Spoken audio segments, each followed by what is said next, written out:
할렐루야, 예수님의 사랑으로 성도 여러분을 사랑합니다.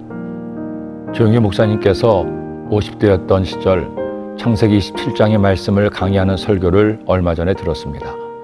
창세기 27장의 내용은 야곱이 아버지 이삭을 속이고 장자의 축복을 받는 내용입니다. 목사님 말씀을 들으니 이 모든 일을 계획하고 실행하게 한 주인공은 사실은 야곱이 아닌 이삭의 아내이자 야곱의 어머니 리브가였습니다. 목사님 말씀을 듣고 말씀을 다시 찾아보니 일리가 있었습니다.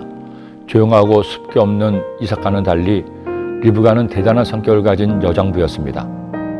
아브라함의 종이 리브가가 하나님 예정하신 며느리감임을 알고 다음날 가나안으로 갈 것을 요청했을 때 리브가의 부모와 형제들은 시간을 두고 식별의 장을 나누자고 했습니다. 그러나 리브가는 씩씩하게 바로 떠나겠다고 선포하고 떠났습니다. 어린 처녀가 부모의 슬하를 그렇게 과감하게 벗어나는 것이 결코 쉬운 격정이 아닌데 그런 배포가 있었습니다. 그렇게 결혼한 지 20년 만에 쌍둥이를 낳았습니다. 그런데 큰아들인 에서는 괄괄하고 적극적인 어머니를 닮았고 둘째 야곱은 아버지를 닮아 조용하고 사려가 깊었습니다. 그런데 사랑은 반대라 어머니는 자기와 다른 야곱을, 아버지는 역시 자기와 다른 씩씩한 에서를 사랑했습니다. 그런 상황에서 27장을 보니 야곱이 장자의 복을 받는 과정에서 야곱이 주도한 것이 아니라 처음부터 끝까지 어머니 리브가가 주도했음을 알게 되었습니다. 그리고 더 나아가 하나님이 그렇게 허락하신 것은 이미 아이들이 태중에 있을 때 하나님께서 하신 말씀을 리브가가 기억했기 때문입니다. 야훼께서 그에게 이르시되 두 국민이 내 태중에 있구나. 두 민족이 내 복중에서부터 나누이리라. 이 족속이 저 족속보다 강하겠고 큰 자가 어린 자를 섬기리라 하셨더라. 이렇게 씩씩하고 하나님을 사랑했던 어머니가 있었기에 야곱은 복을 받을 수 있었고 하나님의 나라의 유업을 이어 이스라엘이 될 수 있었던 겁니다. 그렇게 대단한 또 한 명의 어머니가 있었습니다. 바로 어거스틴의 어머니 모니카입니다. 모니카는 아들 어거스틴을 위해 평생을 기도했습니다.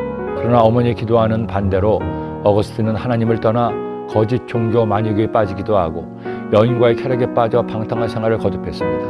하지만 어머니는 아들을 포기할 수 없었습니다.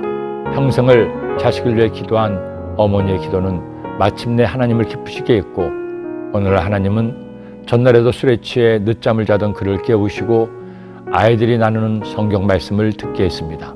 그리고 그 말씀이 그에게는 아이의 음성이 아니라 하나님의 음성으로 들려지게 되었고 위대한 어거스틴의 회심을 하게 한 것입니다. 낮에와 같이 단정 행하고 방탕하거나 술 취하지 말며 음란하거나 호색하지 말며 다투거나 시기하지 말고 오직 주 예수 그리스도로 옷 입고 정욕을 위하여 육신의 일을 도모하지 말라. 지금은 깰 때입니다. 정욕을 위해 살 때가 아니라 예수 그리스도로 옷 입고 주님을 기쁘시게 할 때입니다. 사랑하는 자녀가 있습니까? 리브가처럼 모니카처럼 내 자녀가 하나님께 쓰임받고 복을 받는 자녀가 되도록 이날에 기도합시다. 기도드립니다. 사랑의 주님, 리브가도 모니카도 하나님의 약속과 하나님의 은혜를 기억하고 자녀가 복을 받기 위해서 기도하고 최선을 다했습니다. 저희의 자녀를 위해 기도하는 부모님 되게 하시고 그를 통해 자녀들의 앞길 가운데 시온의 대로가 열리게 하시며 하나님께 복받는 복된 삶 살게 하여 주옵소서. 예수님의 이름으로 기도드립니다. 아멘.